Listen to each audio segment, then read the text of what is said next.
We eventually found out my electricity, I don't have to pay again now for 2 months because they've got over 500 quid of my money already. So you were well ahead. Oh, well ahead. Bills. And then on my gas the same, but then they couldn't work out the gas.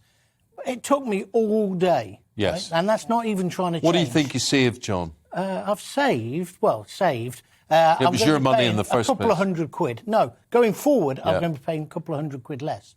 And I've saved money. But they don't give you it back. They just say, oh, don't pay for these months. Yeah. But my point and my objection about this, and where I think we need some regulation, is, if you were older or frail or living on your own, you'd find this a really difficult thing to do. Now, as you know, I'm good at arguing and I'm good at being bolshy. Most people aren't. And I think this has got to change. There should be a trigger the moment they've got too much of your money, and they've had too much of my money for months and months, they should reduce it, shouldn't they? Yeah. Because they have a trigger the moment you've not given them enough.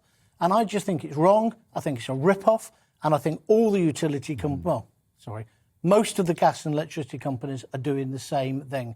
And government should intervene because this is wrong. And it's going to be vital. It's the old cliche, isn't it?